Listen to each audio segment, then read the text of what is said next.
খালেদা জিয়ার দ্বিতীয় ছেলের নাম কি? কো কো কয়কার বাদ দিয়ে যদি শুধুমাত্র হর্ষকার দিয়ে দেন, কো কো। ওর দাদি যদি ডাক দেয়, যার দাঁত নেই, কি বলে ডাকবে? কুকুর। আসসালামু আলাইকুম প্রিয় দর্শক, ভিডিওর শুরুতে কিছু ভিডিওর অংশ বিশেষ দেখেছেন, দেখে বুঝতে পেরেছেন আজকের এই ভিডিওটা কতটা গুরুত্বপূর্ণ হতে যাচ্ছে। দর্শক, ভিডিওটি না টেনে সম্পূর্ণ দেখুন, আর আমাদের চ্যানেল নতুন হয়ে থাকলে চ্যানেলটি সাবস্ক্রাইব করে আমাদের সাথেই থাকবেন। দর্শক, চলুন ভিডিওগুলো দেখে আসি। নামের সৌন্দর্য বোঝাতে গিয়ে শহীদ জিয়াউর রহমানের ছোট ছেলে আরাফাত রহমান কোকো, ওনার নামে যে কোকো শব্দটা আছে, এই শব্দটাকে বিকৃত করলে মুরব্বী মানুষ যারা দাঁত নেই, যাদের, এই সমস্ত মানুষ যদি এরকম নাম ধরে ডাকাডাকি করে, অনেকের নাম আমি কয়হস্য কু কু এরকম ডাকতে শুনেছি। প্রিয় দেশবাসী, আমি আমির হামজা, কুষ্টিয়া, 2000 সম্ভবত এটা 23 সালের দিকে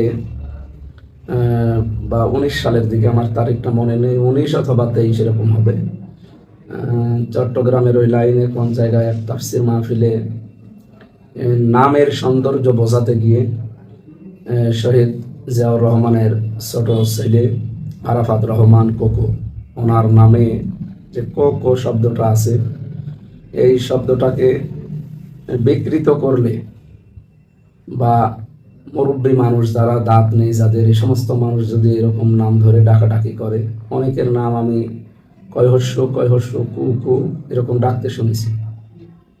সেই উদাহরণটা টানতে গিয়ে অনাকাঙ্ক্ষিতভাবে আসলে চলে আসে 1-1.5 ঘন্টা 2 ঘন্টার ভেতরে কথা বলবে। তো ওই সময় তার পরের দিন আমি এটা সংশোধন করে নিয়েছি, ভুল স্বীকার করে। কারণ ভুল হলে মানুষ স্বীকার করবে, এর ভেতরে কোনো লজ্জা নেই, অপমান নেই, মানুষ ছোট হওয়া নেই। এটা আমি ভুল হলে স্বীকার করি, মানুষ তো ভুলের ঊর্ধ্বে নয়। এরপরে আবার কিছুদিন পরে যখন এ নিয়ে কথা উঠেছিল, আমি আবার লাইভে বলেছিলাম এই বিষয়টা, যে আসলে এটা অনাকাঙ্ক্ষিত, 1-1.5 ঘন্টার ভেতরে এরকম 2-1টা স্লিপ অফ টাং হতে পারে।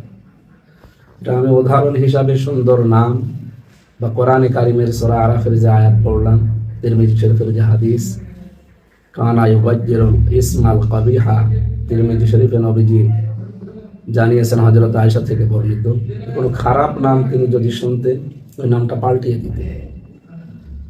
আমরা এই উদ্দেশ্য নিয়ে আসলে কথাগুলো বলতে গিয়েছিলাম।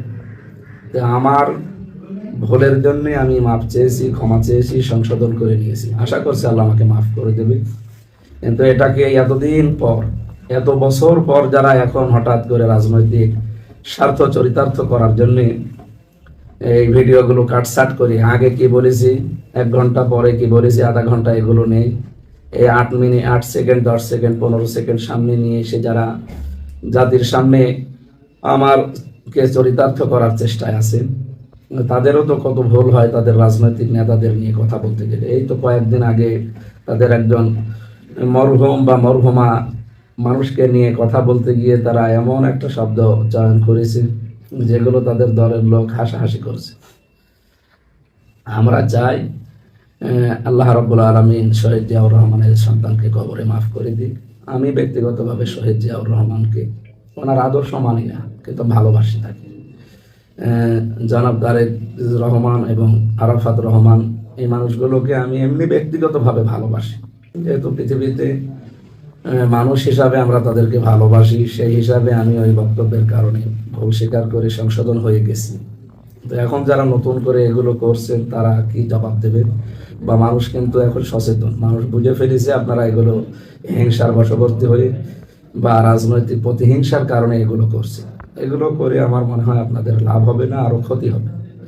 আপনারা আশা করছি থামবে এবং সকলে মিলে আমার জন্য দোয়া করবে। নির্বাচনী উত্তাপের মধ্যে কুষ্টিয়া 3 আসনে জামায়াতে ইসলামী মনোনীত সংসদ সদস্য প্রার্থী ও আলোচিত ইসলামী বক্তা মুফতি আমির হামজাকে হত্যার হুমকি দেওয়া হচ্ছে বলে নিজেই এমন অভিযোগ করেছেন। 18 জানুয়ারি নিজের ভেরিফাইড ফেসবুক পেজে এক পোস্টে এই কথা জানান তিনি। একই দিনে তাকে নিয়ে রাজপথে নেমে নারীদের ঝাড়ু মিছিল এবং সামাজিক যোগাযোগ মাধ্যমে পুরনো ভিডিও ঘিরে বিতর্ক সৃষ্টি হয়েছে। সব মিলিয়ে এই আসনে তৈরি হয়েছে চরম উত্তেজনাকর পরিস্থিতি। এদিকে ফেসবুক পোস্টে মুফতি আমির হামজা লিখেন, একটু জানিয়ে রাখি, গতকাল থেকে বিভিন্ন মাধ্যমে আমাকে হত্যার হুমকি দেওয়া হচ্ছে। আমি মৃত্যুর জন্য সবসময় প্রস্তুত, ইনশাল্লাহ। আপনাদের কাছে অনুরোধ রইল, আমার অনুপস্থিতিতে কুষ্টিয়াতে যে ইনসাফ কায়েমের যে লড়াই আমরা শুরু করেছি সেটা প্রতিষ্ঠিত করেন এবং আমার 3 শিশু কন্যা সন্তানকে একটু দেখে রাখেন। এর আগে গত 16 জানুয়ারি থেকে প্রয়াত সাবেক প্রধানমন্ত্রী বেগম খালেদা জিয়ার ছোট ছেলে আরাফাত রহমান কোকোকে নিয়ে আমির হামজার দেওয়া 24 সেকেন্ডের একটি ভিডিও ক্লিপ সামাজিক যোগাযোগ মাধ্যম ফেসবুকে ছড়িয়ে পড়ে। মুহূর্তেই এই ঘটনায় নিন্দার ঝড় ওঠে। খালেদা জিয়ার দ্বিতীয় ছেলের নাম কি? কো কো কয়কার বাদ দিয়ে যদি শুধুমাত্র হর্ষকার দিয়ে দেন। এই কো কো, ওর দাদি যদি ডাক দেয় যার দাঁত নেই, কি বলে ডাকবে? কুকুর। বলবে কুকুর, পানি নিয়ে আয়। আরাফাত রহমান কোকোর নাম বিকৃত করে বক্তব্য দেওয়ার প্রতিবাদে আজ সকালে কুষ্টিয়ার বটতৈল মোড় থেকে আমির হামজার বিরুদ্ধে ঝাড়ু মিছিল করেছেন স্থানীয় নারীরা। মিছিলে অংশ নেওয়া নারীরা আমির হামজা দৃষ্টান্তমূলক শাস্তি দাবি করেন। তারা জানান, আমির হামজা একজন আলেম হয়ে একজন মৃত মানুষকে নিয়ে এ ধরনের কুরুচিপূর্ণ কথা বলতে পারেন না। তবে এই ভিডিও ছড়িয়ে পড়ার পর আমির হামজা দাবি করেন আলোচিত বক্তব্যটি 2023 সালের। একই সঙ্গে এটা নিয়ে তিনি এক ফেসবুক পোস্টে দুঃখ প্রকাশ করেন। পোস্টে আমির হামজা লিখেন, মরহুম আরাফাত রহমান কোকো সাহেবকে নিয়ে আমার দেওয়া বক্তব্যটি 2023 সালের। আমি সে সময় একটি বিষয় বোঝাতে গিয়ে এরকম উদাহরণ দিয়েছিলাম যা আমার করা উচিত হয় নাই। সেই ভুলের জন্য তৎকালীন সময়ে দুঃখ প্রকাশ করেছিলাম, এখন আবারও দুঃখ প্রকাশ করছি। পোস্টে তিনি আরও লিখেন, পুরনো বক্তব্য যারা সামনে এনে নির্বাচনকালীন সময়ের বক্তব্য বলে চালানোর ষড়যন্ত্র করছেন, তারাও নিজ রাজনৈতিক স্বার্থ চরিতার্থ করতে চেয়ে নিজ দলের সর্বোচ্চ পর্যায়ের একজন মরহুম ব্যক্তিকেও ছাড় দিলেন না। এই বিষয়টিকে রাজনৈতিক ষড়যন্ত্র বলে দাবি করেন আমির হামজা। খালেদা জিয়ার দ্বিতীয় ছেলের নাম কি? কো কো কয়কার বাদ দিয়ে যদি শুধুমাত্র হর্ষকার দিয়ে দেন। কো কো, ওর দাদি যদি ডাক দেয় যার দাঁত নেই, কি বলে ডাকবে? কুকুর। ইসলামী বক্তা ও কুষ্টিয়া 3 আসনে জামায়াত ইসলামী মনোনীত প্রার্থী মুফতি আমির হামজা, বিএনপি প্রতিষ্ঠাতা শহীদ রাষ্ট্রপতি জিয়াউর রহমান ও সাবেক প্রধানমন্ত্রী বেগম খালেদা জিয়ার ছোট ছেলে মরহুম আরাফাত রহমান কোকোকে নিয়ে দেওয়া বক্তব্যের জন্য আবারও প্রকাশ্যে দুঃখ প্রকাশ করেছেন। শুক্রবার দিবাগত রাতে নিজের ভেরিফাইড ফেসবুক পেজে দেওয়া এক পোস্টে তিনি এই অনুতাপের কথা জানান।